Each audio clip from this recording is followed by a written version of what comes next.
Tengo una pregunta que siempre me ha molestado. La Biblia dice que hay un solo Dios, pero en otras partes de la Biblia, Dios es tres: Padre, Hijo y Espíritu. ¿Cómo puede ser ambas cosas? Sí, esta es una pregunta que ha desconcertado a las personas durante miles de años. Y aunque no podemos explicarlo completamente, creo que podemos entender mejor lo que no podemos entender completamente. ¿A qué te refieres? Piénsalo así. Aquí hay un plano bidimensional y aquí hay un objeto de 3 dimensiones que pasará a través del plano 2D. Ok, está bien. Desde esta perspectiva, el objeto 3D está arriba y abajo del plano. Ahora tiene sentido. Pero imagina que eres una persona 2D atrapada en el plano 2D. ¿Qué es lo que verías? No lo sé. ¿Qué es lo que vería? Bueno, se vería así. Oh, sí, ok. Desde esta perspectiva parece imposible. Es un objeto, luego dos objetos y luego tres. Pero en realidad todos son uno, solo que no de una manera en que puedes entenderlo. Ahora, tomemos esto como una analogía visual de cómo experimentamos a Dios. La Biblia dice que Dios es trascendente, un ser divino a través de quien vivimos, nos movemos y existimos. O como dice Dios, yo soy. Está bien, pero yo vivo aquí en este universo, así que cuando Dios aparece tendrá sentido en algunas maneras, pero en otras maneras romperá mis categorías. Exactamente. Esto sucede todo el tiempo cuando las personas se encuentran con el Dios de la Biblia. Así que observemos primero cómo sucede esto en las escrituras hebreas. A través de las escrituras hebreas, Dios aparece de maneras complicadas que no encajan completamente con nuestras categorías. Una manera común en la que esto sucede es con los atributos de Dios. Un atributo es una manera de describir cómo es algo. Por ejemplo, una pelota de fútbol es redonda o Dios es sabio. Sí, genial. Tomemos la sabiduría de Dios. El libro de Proverbios dice que Dios creó el mundo por medio de su sabiduría, pero también hay poemas en el libro de Proverbios que describen la sabiduría de Dios como una persona, un colaborador a través del cual Dios diseñó el universo. Entonces, ¿Dios se convierte en un personaje separado? Sí, esto también sucede con la gloria de Dios, que a veces aparece como una figura humana en un trono envuelto de fuego. O considera la palabra de Dios, la cual Él puede hablar a las personas, pero a veces su palabra parece ser una persona. Espera. Entonces, ¿los atributos de Dios se han convertido en nuevos dioses pequeños? No, no. Los autores bíblicos creen que solo hay un Dios todopoderoso. Pero se sienten cómodos hablando de él como de diferentes personajes. Sí, esto es parte de la forma en que los autores bíblicos representan la compleja identidad del único Dios.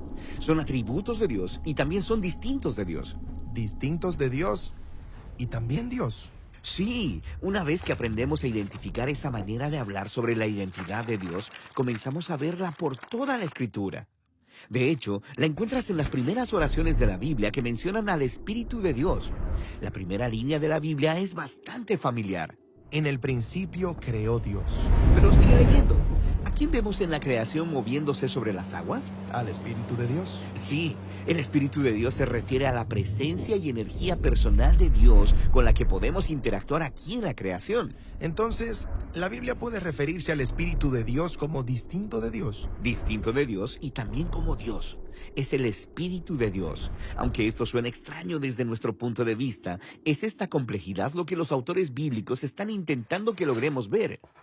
Entonces, hemos hablado de los atributos de Dios y del Espíritu de Dios. Ahora hagamos una última parada explorando la compleja identidad de Dios en las escrituras hebreas con el personaje llamado el Hijo del Hombre. Así que en la Biblia hay un solo Dios a quien las personas deben adorar, lo que hace que esta historia en el libro de Daniel sea realmente sorprendente.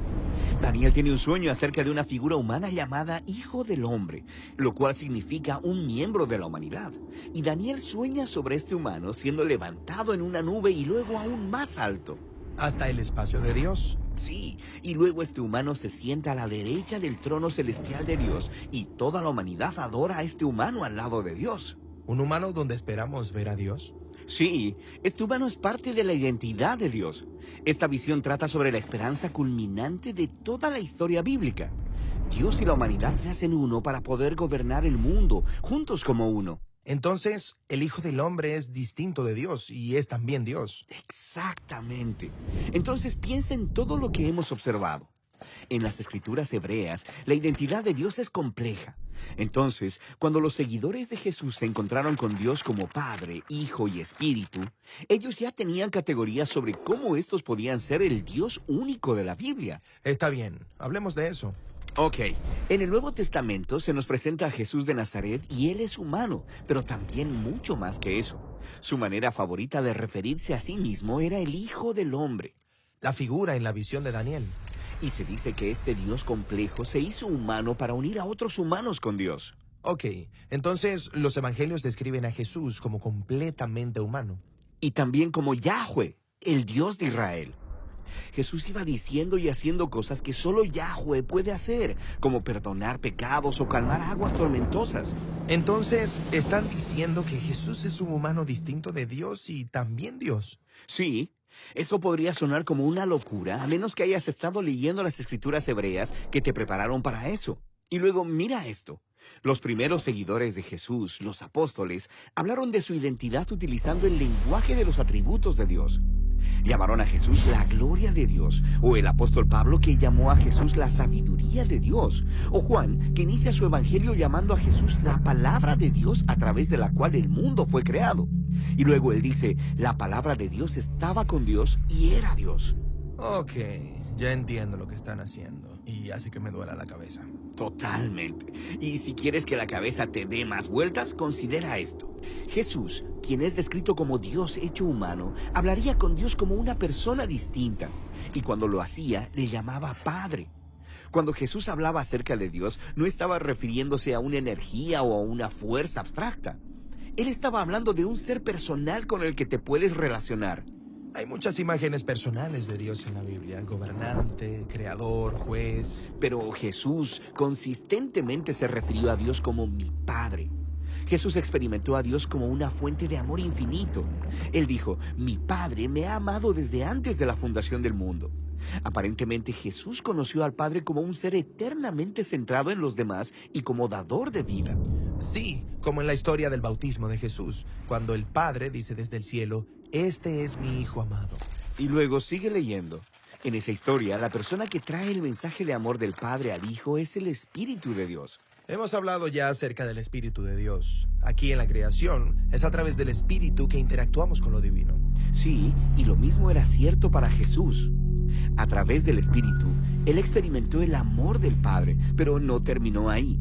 Jesús prometió que a través de Él, el Espíritu saldría y compartiría el amor del Padre con toda la humanidad y con toda la creación. Así que puede parecer que existen tres dioses distintos, pero de alguna manera que trasciende a mi forma de ver la realidad, ellos también son uno. Sí, esto es lo que los seguidores de Jesús más adelante llamaron la Trinidad. Padre, Hijo y Espíritu son el único Dios de la Biblia. Ahora puedo ver cómo llegaron a eso. Pero esto no es solo un rompecabezas filosófico. Describir a Dios como una triunidad, es decir, que el universo es sostenido por una comunidad eterna de amor. Que es algo que realmente no puedo entender. Pero el Dios de la Biblia no es un ser que entiendes. El punto es conocer y ser conocido por este Dios para poder participar en su amor.